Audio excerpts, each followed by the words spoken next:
Hey guys, thanks for joining us here at Salty Ginger Talk. If you're a returning listener, it's great to have you back. If you're new to the channel, we hope you like what you hear. So our channel is for people that want to learn something new or make themselves a little bit better every day. Focus a lot on mindset, thinking through things logically, making left brain, fact-based, unemotional decisions, and really kind of interacting with the world in a positive way and showing leadership. So in today's episode, we're going to talk about some issues that everyone recognizes with the healthcare system in the United States, as well as some potential solutions to those issues. So, if you speak to anyone in the United States and ask them about healthcare, you'd be hard pressed to find someone who said, "Hey, it's all working great, no problems, keep things the way they are." Really not the way things are in anybody's view. It's a confusing system, it's expensive, and it's very difficult to navigate. So it's easy to complain about the situation, and we all do that. I'm guilty of it just as much as anyone else. But it's not really productive to just complain about the system. We really need to put our heads together and figure out solutions on how we change this system to make it work for everybody and make it useful for everybody to use. So that's what we're going to do in this episode today. We want to walk through some things that, from our perspective, are clear problems with the system, the way that it's set up now. And then we're going to talk about some potential solutions. An important note, we've done quite a bit of research on this. We actually are responsible for making the decision on which healthcare companies we use for the businesses that we run. And so we've learned about it through that process as well. So certainly not a policy expert, certainly not a health expert, clearly not a doctor, but we do have some experience as a very informed consumer and decision maker in this process. But we also did a lot of research on this episode, and we're going to continue, or we're going to include all of the links that we used for this episode in the notes, so you can look up those things yourself. So, with that, let's just jump into some of the problems, at least the problems we identify in the current system, the way the system is set up. So first, it's supply driven. So the system itself does not respond to market demands. It's very important distinction to make. The care providers, the people that work within the system, are good, decent, honest, hardworking people. And that includes most people that work at health insurance companies as well. So we're not trying to throw stones. We're not trying to make moral judgments here, but doctors, nurses, x-ray technicians, hospital administrators, claims administrators at health insurance companies. They're generally good, honest, hardworking people that are doing what they're told and following the way things are set up, just like you do at your job. Their job just happens to impact healthcare, so it touches other people's lives. But that system doesn't respond to demand. COVID's a good example, right? So we heard over and over again during COVID, we don't have ventilators, we don't have enough respirators, we don't have enough beds, none of which wound up being true, but that was real. At least we're going to assume that people genuinely thought those were going to be problems during COVID. Now, in a grocery world, and that's the world we operate in, if there's a hurricane, we bring in extra ice, we bring in extra water, we bring in extra batteries, we bring in extra canned goods to respond quickly to those needs. That's not the way the healthcare system operates. It is supply driven. We set up clinic X or hospital X or et cetera, and then we try to make everyone funnel through that. So that's one of the problems we have with the system. It also focuses on costs and cost savings and profits versus patient care. So I know everyone likes to say that patient care comes first, people come first. That's not the way in practice that the system actually functions. The system is set up to try to maximize profits while providing an adequate amount of care. So that's not the best amount of care. That's not the appropriate amount of care. It's an adequate amount of care. At least from our perspective, that's the way the system is set up. And what spurred all this was the murder of the United Healthcare CEO in New York a few weeks ago. And when you look at United Healthcare, and look, it was a terrible thing. Feel sorry for the guy, for his family. The guy that did it should be prosecuted to the full extent of the law. He's not a hero. We don't care that he's good looking. None of those things are true. With all that said, more than one thing can be true at the same time. everything I just said can be true, and the healthcare system can be broken, and United could be one of the problems in the healthcare system. And the reason I say they could be one of the problems is that they reject claims at more than double the rate of the rest of the healthcare system. They're also the largest health insurance provider and the most profitable healthcare insurance provider. So it seems like interests are not aligned in taking care of people at the same time as making a profit for the company. So if those two things aren't aligned, that's problematic.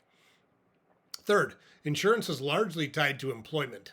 So you can go out and get your own health care, but it's extremely expensive. It's rare for someone to have health care that's not tied directly to their employer. Now, that was a system that was started back in the early 1900s, and it was started actually by hospitals because they had a lot of people coming in for care and couldn't pay their bills, and the hospitals wanted to be able to be paid, so they worked with employers to offer insurance. And it's important to understand how insurance works. So insurance, you're essentially pooling risk, and so you need healthy people that won't submit a lot of claims to buy health insurance, just as much as you need people that are more prone to injury or illness that are going to file a lot of claims, so you can spread the risk out across a bigger pool and make a profit if you're an insurer. So we don't argue that at all. We're not trying to say insurance companies shouldn't make money. What we're saying is right now, the interests of the policyholders and the interests of the insurance companies are diametrically opposed to each other. And by tying it to employment, it's not a good situation. So think about all the things that creates. When you lose your job, you lose your health insurance, which is problematic for anybody. How many people would go out and start their own business or write a book or take their shot at an entrepreneurial opportunity if they didn't have to worry about health insurance? It's a huge hurdle for entrepreneurs to deal with simply because they don't work for a large company that offers benefits and allows you access to one of these pools of risk. So we've got to figure out a way to get it away from employment and make it just a part of who you are. And we'll talk a little bit later about some options for that, but it should not be related to your employment. Because when do you need, like, what if you can't work because you're sick? Like, it really makes no sense at all when you stop and think about it. But we get it from a risk allocation perspective. It makes a lot of sense. But that doesn't mean people get good care because of the way it's set up right now, because that's not true.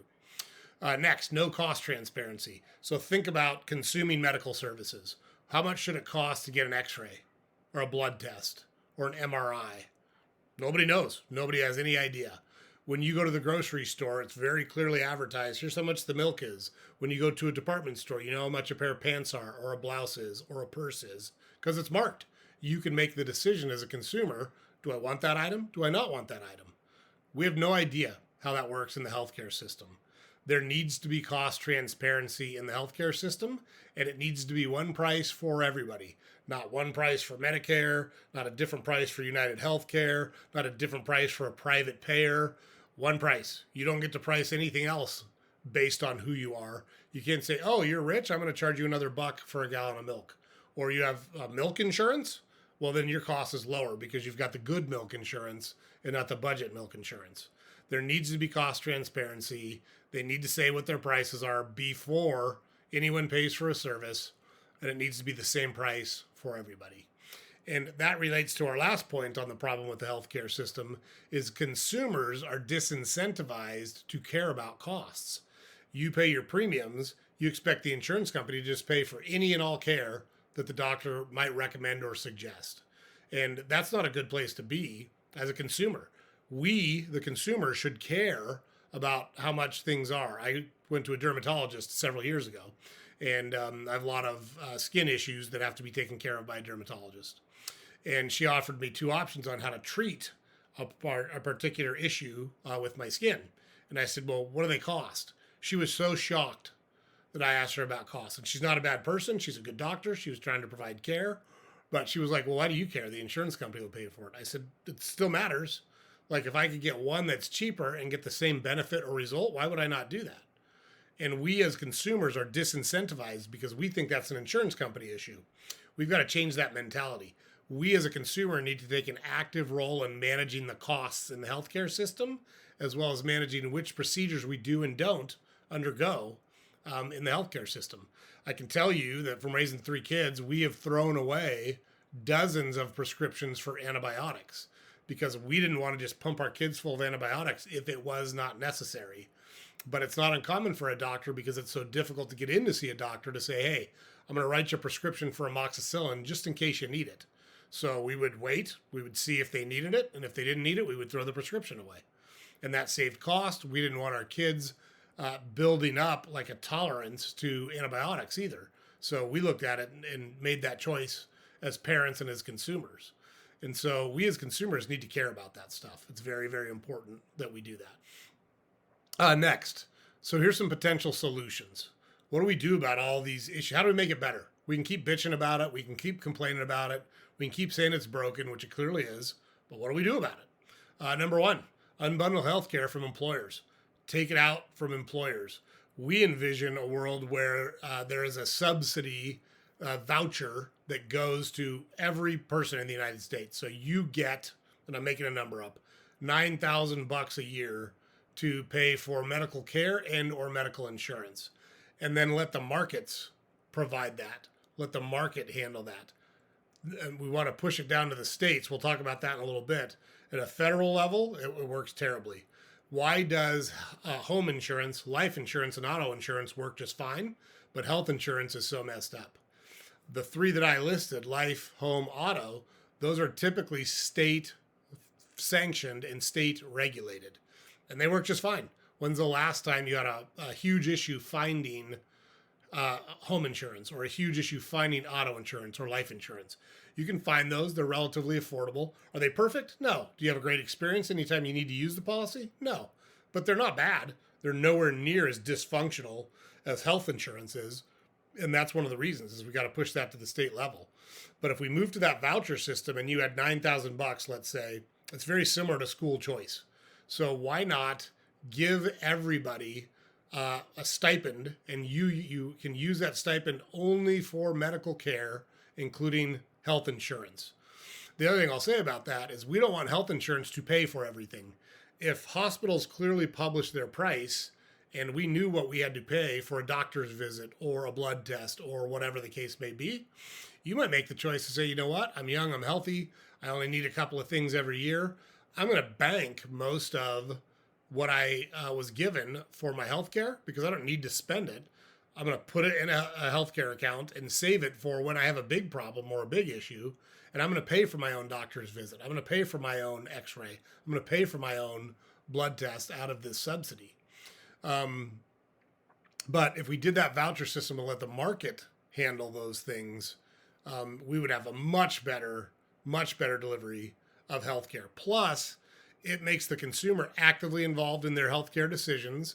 It gives doctors much more flexibility on what to suggest and how to interact with their patients. Because what doctors really want to do, like 99.9% of doctors are good, honest, hardworking people. Nurses, all of them, they want to provide good care. People go into that profession because they want to help people. Like at its core, that's what that profession is about, and it attracts people who prioritize those things. So if we can align the costing of those procedures with what the doctors want to provide, then we can actually provide the best, most efficient, most affordable care to people when they encounter the healthcare system. So very, very important. We already talked about pushing things down to the state level. We can't stress that enough. It's a huge, huge solution to the problem. That doesn't mean zero federal oversight, but it really should be administered by the states. Next, focus on prevention and health outcomes and incentivize healthy choices. In today's world, we wait for something to go wrong and then we treat it instead of preventing it from happening or curing it when it does happen. So how many people smoke? How many people eat an unbalanced diet? How many people drink to excess or use drugs? Those are all choices you make that you have complete control over. And I know there's addiction and there's some other factors to it. So I know I'm oversimplifying when I say you have complete control over. But the reality is you are choosing to make decisions that have a negative impact on your health. Why should you not pay more for your medical care or your insurance when you do those things? Why should the rest of society have to pay for your poor choices? Right? So why we shouldn't have to pay for someone's car accident? Why should we have to pay for someone who has type 2 diabetes because they've been overweight for so long and haven't changed their diet or exercised enough? We need to focus on prevention and health outcomes and incentivize healthy choices. Maybe if you fall within certain parameters, you get a bigger subsidy. So you have more money available for your health care.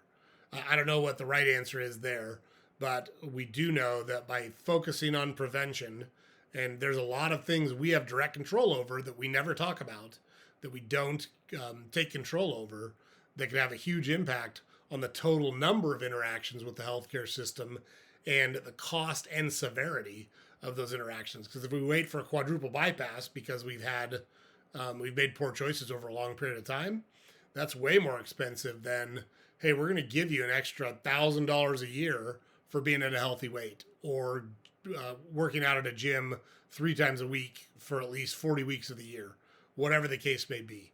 We've got to change our focus to those things. And then the last one we have on here is anytime we see fraud in the medical system, whether it be through insurance fraud, whether it be through billing incorrectly, anywhere we see fraud, we need to crack down hard on those things. We've all heard about pill mills where OxyContin was dispensed at an inordinately high rate. Those types of situations. The punishment for those should be severe, both the financial punishment and the incarceral punishment, meaning people should go to jail for a long time, because you're literally killing people or making it more likely that people die from a bad health outcome.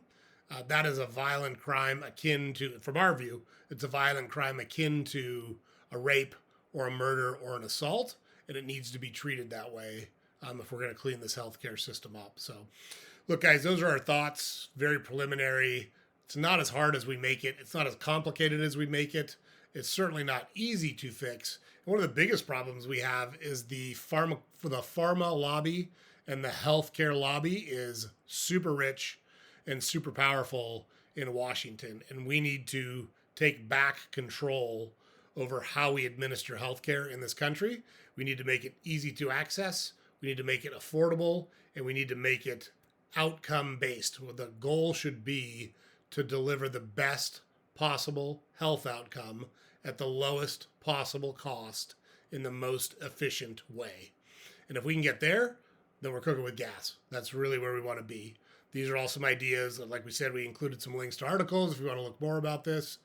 But we need to raise our voices, and we need to say we're not going to accept the way things are anymore. We need to make a change. And if we all do that, we can get to a better spot. So thanks for joining us here today, guys. James puts it up over here every day. Don't forget to go to our website, saltygingertalk.com. We've got all of our podcast episodes available there. We've got a newsletter that we publish every weekday that you can subscribe to there.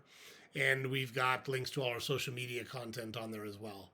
Also, it'd be great if you could like, comment, and subscribe to our channel on whatever platform you consume it on. Super helpful for us. We really appreciate your support there. Everybody have a great week. We'll talk to you next time.